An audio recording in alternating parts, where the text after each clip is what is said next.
رسول الله صلی الله علیه وسلم دا صحابي فرمایي د کته او د قامت نه ډیر وړو او نه ډیر ټیټ زموږ استاد په اصطلاح باندې میانه کته رسول الله صلی الله علیه وسلم دا مخ ډیر تک سپینم نو او د رسول الله صلی الله علیه وسلم دا پزه ډیره جګم نه بلکې مخ داسې سپینو چې بعضی صحابه چې روایت کوي هغه وایي د محمد مصطفی صلی الله علیه وسلم مخ داسې تک سپینو په دا سپینواله کې ژړواله ته نږدې وو بعضی صحابه چې بیا روایت کوي وایي د رسول الله صلی الله علیه وسلم دا مخ سپین وو خو سورواله ته نږدې وو د رسول الله صلی الله علیه وسلم صحابه دي ټول روایت دا رقم را نقل کوي په دوه ترتیبه باندې روایت راغلی نو علما تطبیق کوي وایي چې په دنیا کې په دې دنیا کې چې رسول الله صلی الله علیه وسلم وو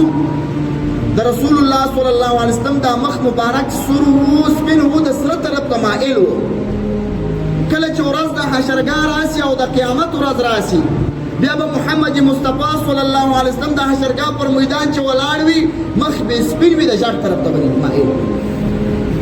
دا د رسول الله صلی الله علیه وسلم د مخ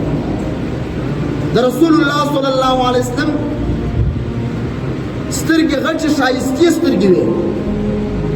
بلکې رسول الله صلی الله علیه وسلم ته الله پاک داسې مزاج ورکړی و چې په ټول ژوند کې صحابي په ډکو سترګو ورته کتلي نه دي هر صحابي چې راغی د رسول الله صلی الله علیه وسلم ته په ډکو سترګو نه سو کتلی رسول الله صلی الله علیه وسلم کې الله رب الجلال داسې یو نورانیت او خصوصیت درې صحابه دي چې د رسول الله صلی الله علیه وسلم د سیرت او د جسمانی صفات یې بیان کړي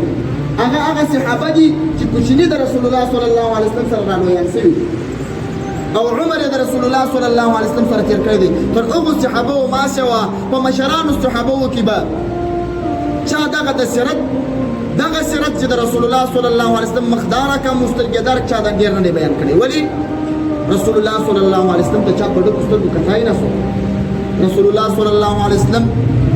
چې کله وفات کېدی په ژړه مبارکه کې او په سر مبارک کې شل ویشتیان سپین وه اضافه نه وه یو روایت د 19 ویشتیانو راغلی چې 19 ویشتیان د رسول الله صلی الله علیه وسلم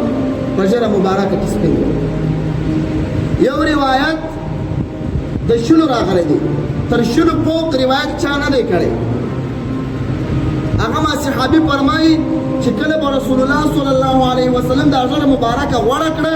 بیا دا سپین ویشتیان نه پکښې معلومېدل دا سپین علماو مختلفې توجیهات یې کړي دي ولې د رسول الله صلی الله علیه وسلم په ژړه کې سپین تار نه سو پیدا ډېر زموږ ستاسې عمرونه خو چې شپېته کاله ته درې شپېته کاله ته رسي زموږ ستاسې ژړه تر نیمۍ ډېره سپینه وي او د رسول الله صلی الله علیه وسلم په ټول ژړه کې شل ویشتان سپین نه وه دا څه وجه ده وایي وجه دا ده چې پر رسول الله صلی الله علیه وسلم باندې اعتراض کول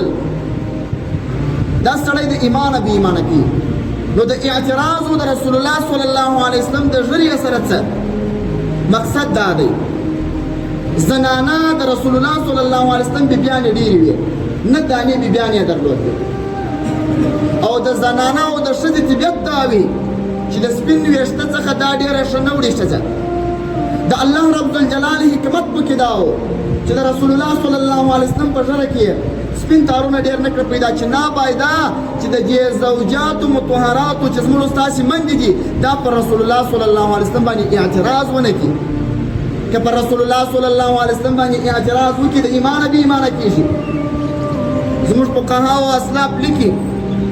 لکه ملا علي قاري هیروي رحمه الله مرقات کې درېیم جلد کې دا مسله لیکلې ده نفحات الانس کې عبدالرحمن جامع صاحب نور الله مرقده شریفه دا مسله لیکلې ده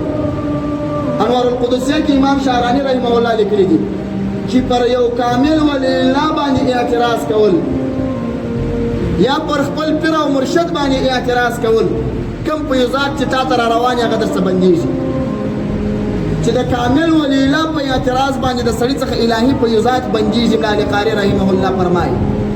نو د رسول الله صلی الله علیه وسلم په اعتراض باندې خو سړی د ایمانه بې ایمانه کېږي. همدغه وجه وه چې د رسول الله صلی الله علیه وسلم په دې ږیره مبارکه کې تر 100 زیات ویښتان سپین نه وو.